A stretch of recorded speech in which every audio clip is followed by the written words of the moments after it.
There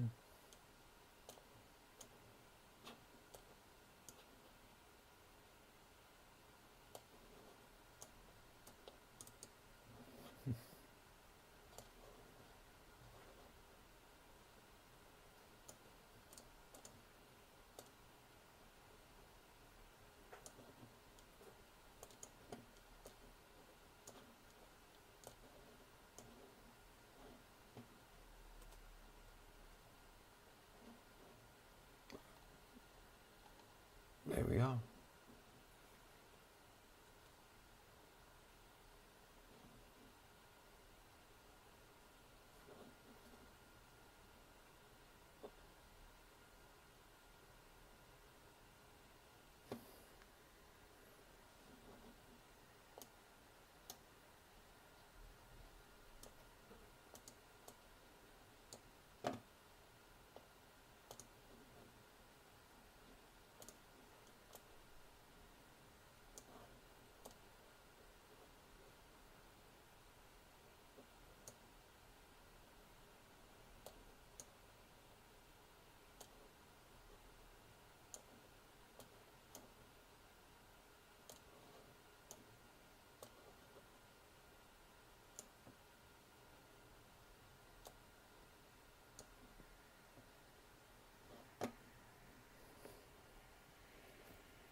Hello, and here we are live at the McSherryStudio. How are you doing? This is Kevin, and you can see behind me my studio is in a bit of darkness at the moment, but you know, it looks warm, doesn't it? Even though it isn't really warm. But anyway, hello everybody. I hope you're well and you're ready to see some nice art and to talk about all things painting. I've been preparing for this for quite some time, and please forgive me if things go a little bit awry sometimes, because I'm not really used to the software end of things. It can sort of be a little bit sort of daunting, I think, especially when you're on your own. But you know all about that kind of thing anyway. I don't know whether you've ever tried to go to do a live stream or anything, but that's it for an introduction anyway. I'll tell you a little bit about myself, because this is the first time you've probably ever sort of heard my voice or whatever. But when I was a young lad and just about to go into the field of work, instead of going to university, I did an apprenticeship in printing.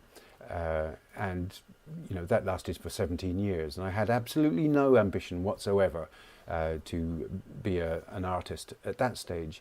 I suppose with the arrogance of youth, I probably already thought I was, you know, because I was good at drawing at school. But it turns out it takes an awful lot more than that to make the artist.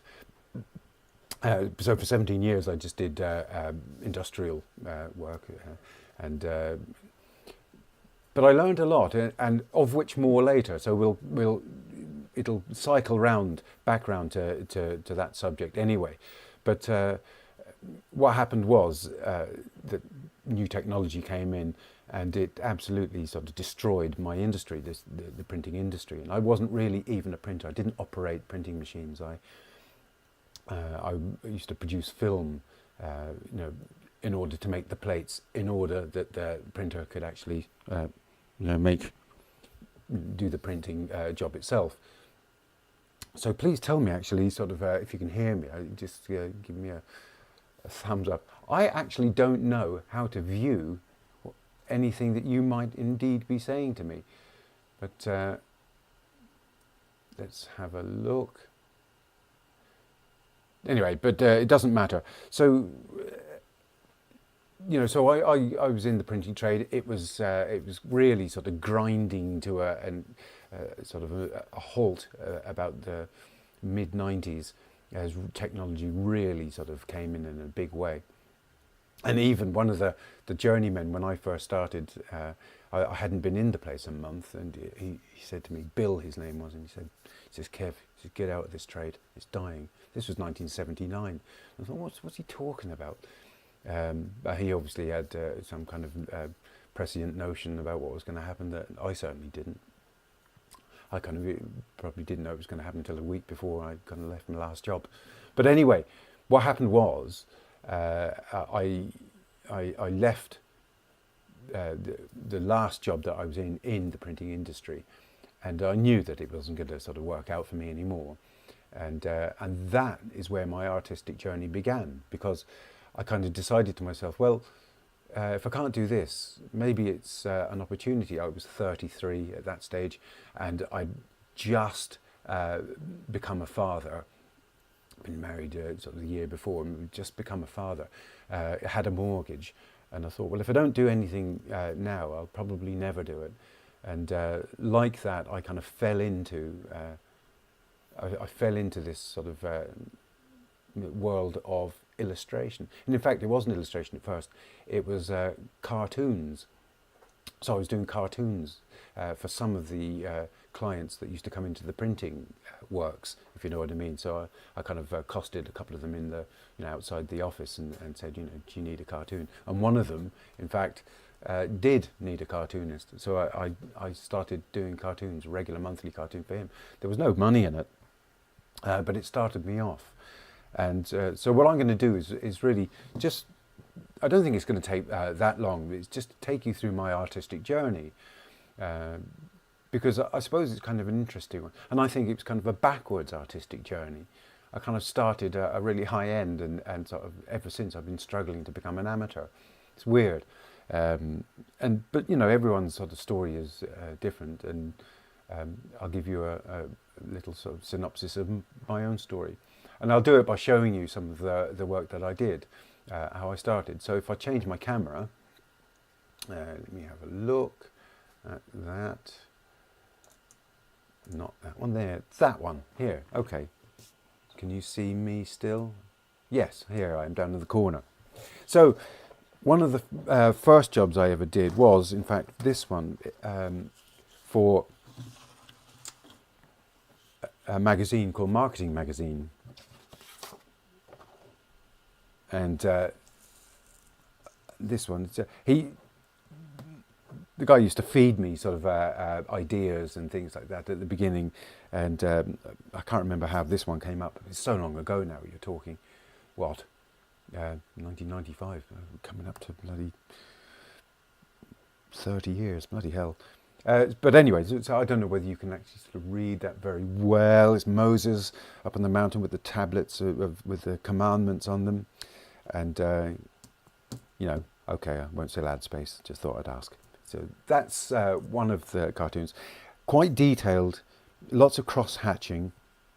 I was interested in there was a French illustrator called Serre, S-E-R-R-E, at the time, and he did a lot of that kind of stuff, and I liked his work. And my wife being French, I had sort of access to some of these books that she bought me. So that's one. And the second magazine I got involved in was Irish Printer magazine. So I started doing a monthly cartoon for Irish Printer. And that was a kind of a world that I knew a bit about, so I was able to sustain it for quite some time. And there you go, sort of. And here we are, look, here's the colours, cyan, magenta, black, and name blackener, yeah, okay. So, I mean, it meant something in relation to an article at the time. And so that's the printer. And what happened is that my cartoons got more and more sophisticated as time went on, and I started adding colour. And I ended up going to, trying my hand at doing sort of full colour illustrations. And I wanted to get into the newspapers, specifically the Irish Times, but I kind of, the style that I was doing at the time, all acrylics, of course. If you can see, there's a bit of a glare on that, and I'll just tip that up there. So this is an illustration I did for a designer, in fact. And I can't, it's so long ago, I can't remember what it was. who the designer was or what the actual job was. But it's in acrylics. It's quite simply done, I suppose. And the funny thing is I look at it now and I think, how I can see the obvious sort of things that I don't do now. And I didn't know how to paint properly because illustration isn't really like being a painter. It's different. It's whatever you can do to make the image appear and get into print or wherever it's supposed to go.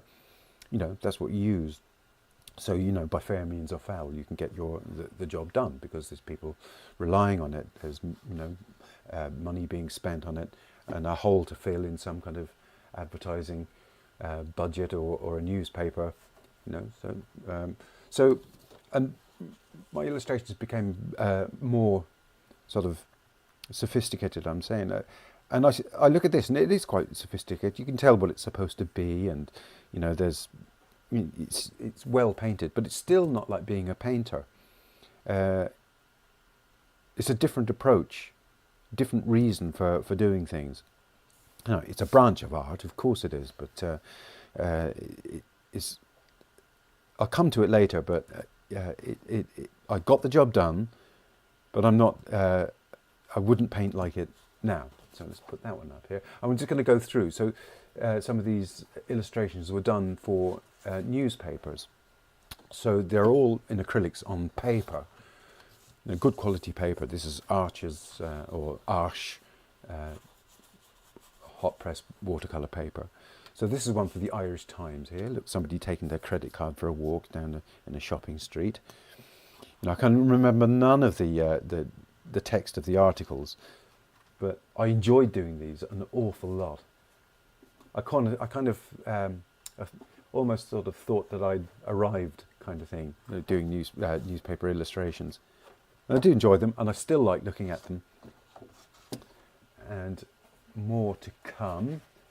Let's have a look at this one. This was one of the latter ones that I did. It's one of the last several illustrations for newspapers I did. And I think I'd come on quite a bit by this stage, and things were much more sophisticated. But still, it's not like painting, as a, what would you call it, a fine artist. This one was done for my agency. I had an agency in Toronto, actually, that served the North American market. So that was some magazine, I think a legal magazine. Back to the Irish Times again. Let me push that out of the way. The Irish Times again, sort of very businessy. I did a lot of illustrations for the business section of the Irish Times. Okay, all the little fellas on the desk being pushed off into the trash can. Okay, here's an interesting one I did for the Tribune, and this was all about eBay. So we're coming up into the modern era, I suppose. This was the CEO of the Irish branch of eBay or something like that, I think. And I did this this illustration. It's comparing. I think it's all involved with snail mail and all that kind of thing. Okay, I think it was payments, something to do with payments. Here's one I did to do with dentistry. Still acrylics on paper, and you can see that margin where the brown craft tape is. That's because I used to stretch the paper, just stretch the paper on a board, so they maintain the flatness, to help with scanning, because you can't scan an undulating piece of paper, because water's got onto it. You have to stretch the paper. I even did some sort of personal work. I mean, that's a personal little illustration. I didn't do that for a newspaper. It's just some idea that I got to my head. But it's in exactly the same style. What else have we got? All very figurative. This is in watercolours, actually. The next couple are in watercolours. That was for the Sunday Tribune. You can see what's going on there. And the text used to be sort of really hard to decipher sometimes. And I'd have to go and sort of phone a friend and say, what the hell is this all about? And then we'd have a phone conversation and work out something, some idea or other. An earthquake in the housing market, all still going on, I have to say. People still can't buy houses, young people. Let's have a look at these two. Okay, so this, I think, was a job for a newspaper. Snake oil. Can't remember the context of the text. Move that aside. Bit of stylistic change there. And then through my here, let me have a look. I've just found a couple of newspapers from the time. Look, that was one of my illustrations that went into the newspaper. What is it? May the 14th, 2003. Okay, so that's kind of near the end. It all kind of fell apart about 2005. I stopped getting the newspapers in. I think that's the only one, isn't it? Oh, here, look, there's another one here underneath. I think this is an earlier one. Oh no, 2003. Yeah, another one in 2003. And I used to get a lot of work. It was I was on about 10 years of regular work from the newspapers. So I had a good run. You know, it's hardly likely to come back now, is it? With the state of sales in newspapers and magazines. This is quite a bit more recent. This is only about 7 or 8 years ago, and I think my style had grown a lot by then. So that was a little personal job I did.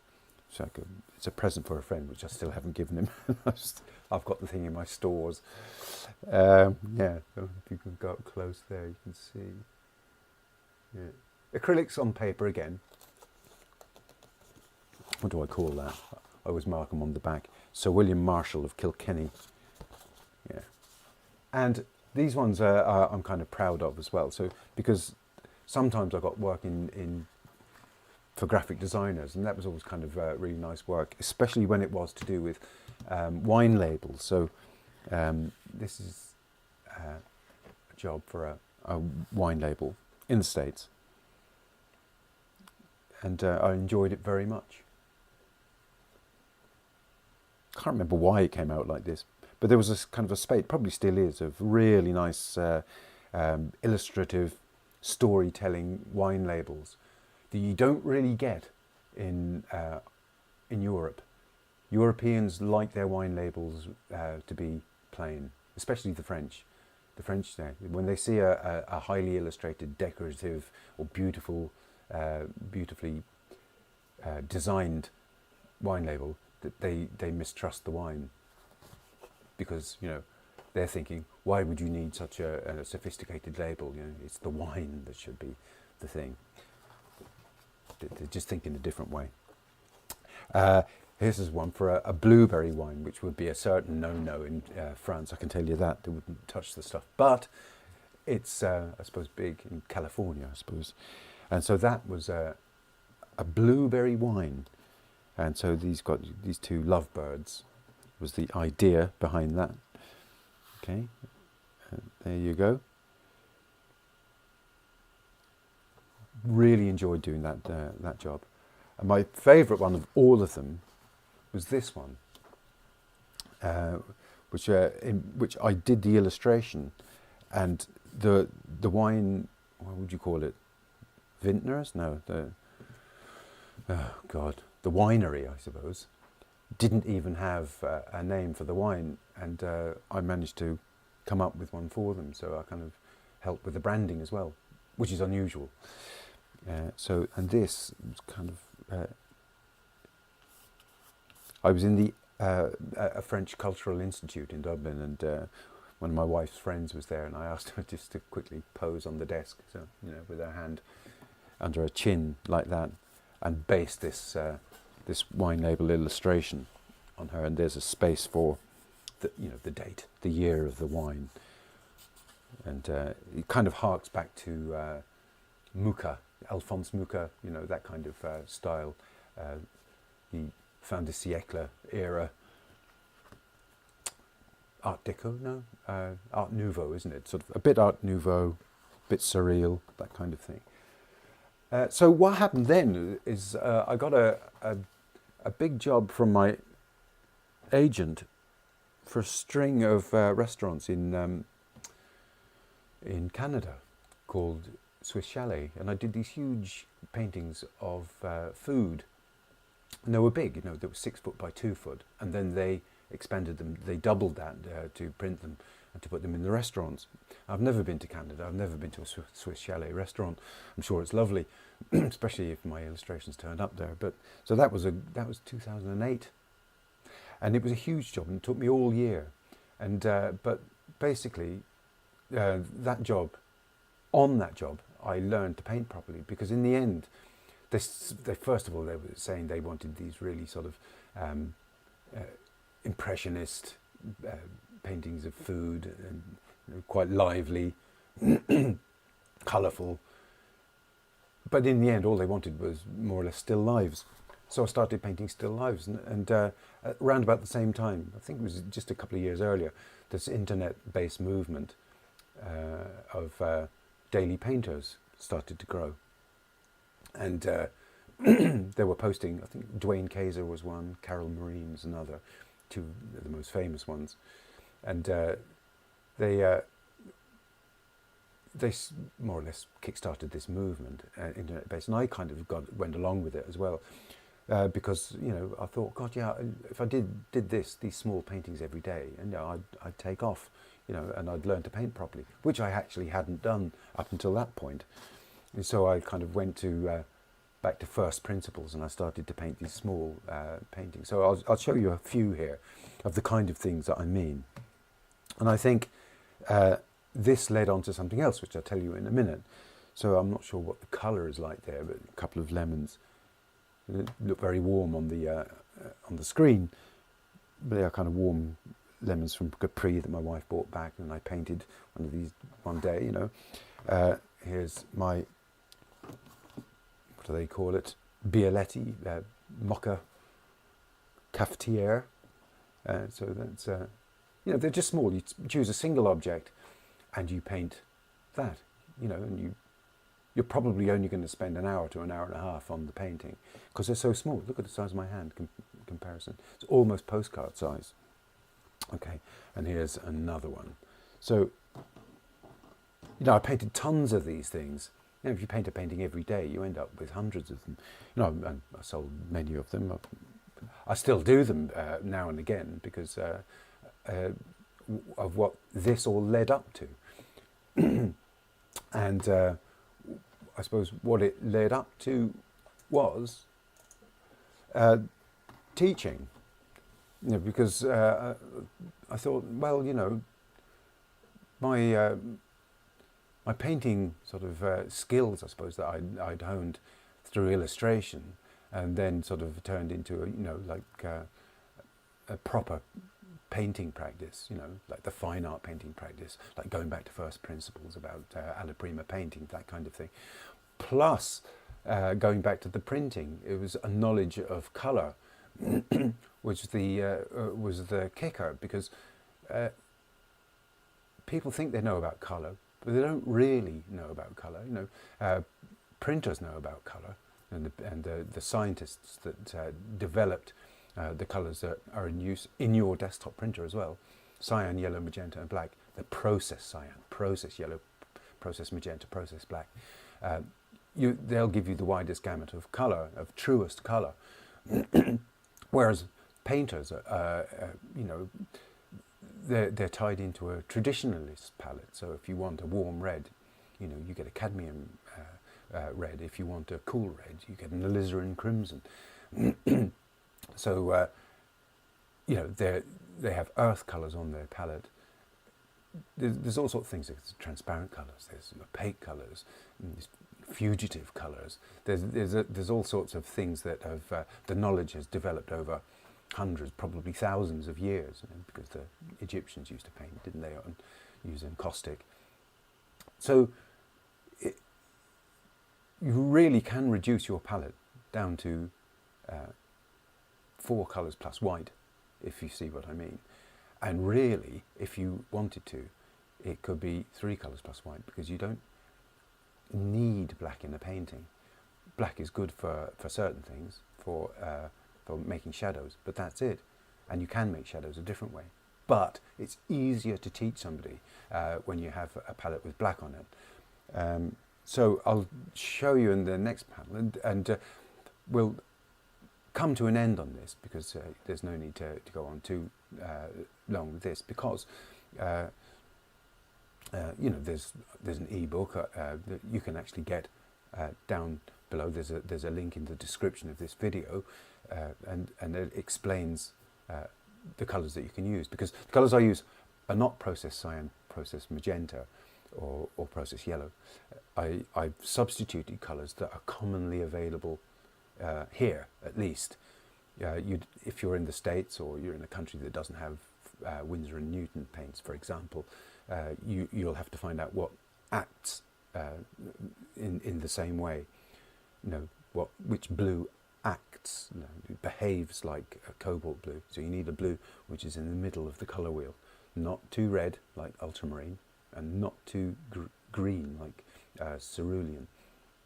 You know, cobalt for me is a blue that's in the middle, and in red you don't want a red that's too warm, too going towards yellow, which is like cadmium red, or going towards blue too much, like alizarin crimson. You want a red which is in the middle. And I've discovered that permanent rose behaves like magenta in that circumstance.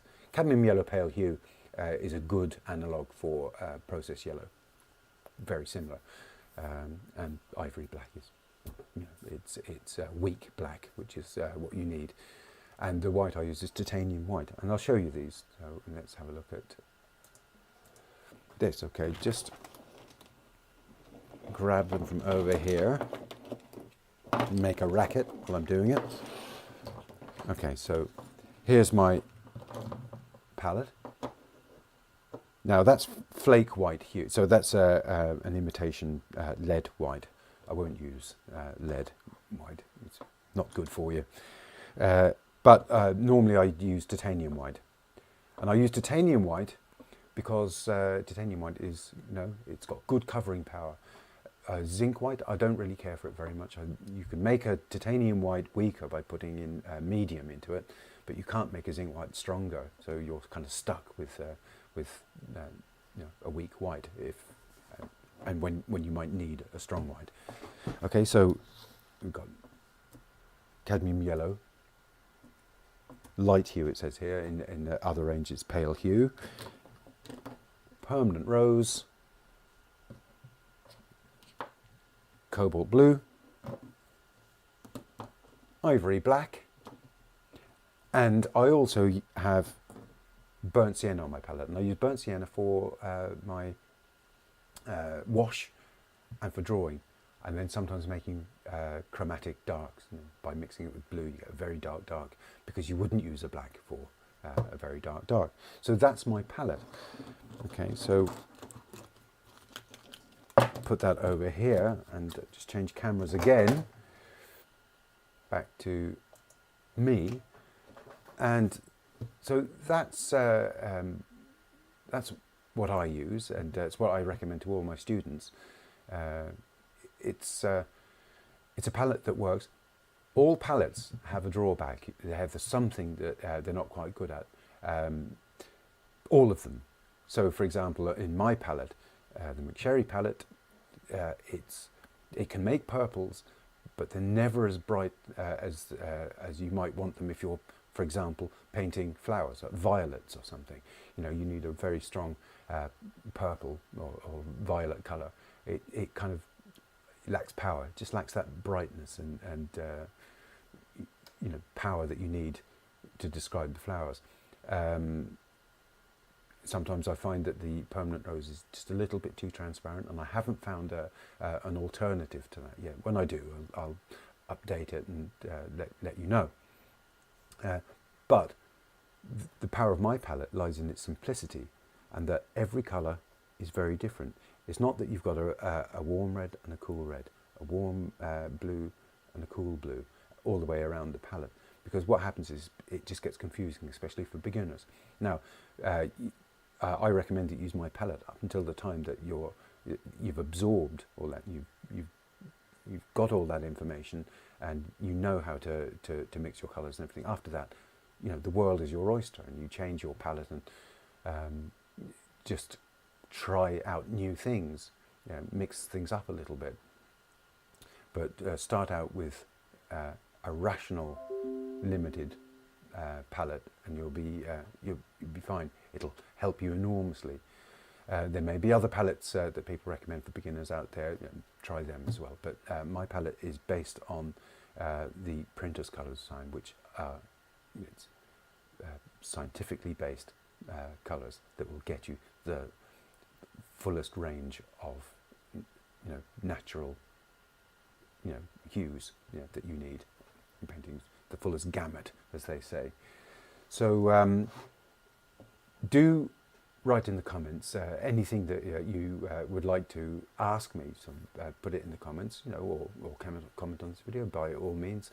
I'd love to hear what you have to say, and tell me where you're actually viewing from. That's always very interesting. You know, I look at the Google Analytics, and I'm always amazed that most people are tuning in from the US. You know, here in my little damp studio in Dublin, Ireland, on the edge of the old world. You know, it's lovely to hear that people from so far away are actually listening to me bang on about my thoughts on painting. Yeah, so like, subscribe please, and do like the video, because that helps Google sort of understand that, where to show this video, and where to rank it. You know, so all those kind of things help. Have a look at my ebook if you're so inclined, and do keep painting. And I think that if you tried that daily painting thing, small, you know, paint oils, paint small, paint often. That's my motto. Okay, so you do that, you will take off as a painter, because the more you paint, the more you'll internalize the procedure. And most people, they get put off by not understanding the procedure. Once you get the procedure down, things speed up exponentially. You'll be flying, because then you're not worried about how to paint. You're not worried about where everything is on your palette, because you put your palette out in the same way every time, all the colours every time. Okay, so you know where everything is, even if you don't use it. That speeds up your painting. And allow yourself to make mistakes, because in the end, it's the things that you can't do that inform your style. And you know, and you can glory in your errors, because it'll differentiate your paintings. If you didn't have errors, if you didn't have a style, that would mean you're recreating life, and you know, sort of hyper realism. And I don't think that sort of it's a bit of a dead end in art, unless you're saying something. You know, if you're just recreating photographs, is just frustrating. It's frustrating if you can't do it, and it's frustrating inevitably if you can do it, because all you've done is recreate a photograph. So try and avoid that. Try and paint from life, and best of luck in your painting. And do get in touch, and do tune in to my next live broadcast. This one was a bit difficult, because I was just about to go live, and the system just packed up on me. So I was starting to sweat bullets, you know, trying to go live. Couldn't understand the technology, but you know, things will get better as I do this more often, and I continue on this road of making videos. And look at my other videos. I've got loads of videos that will tell you different things about how to paint, and tips and things like that. And if you have any suggestions for videos to make, please drop me a line. And hopefully I'll see you soon. Okay, take care of yourself and happy painting. Bye.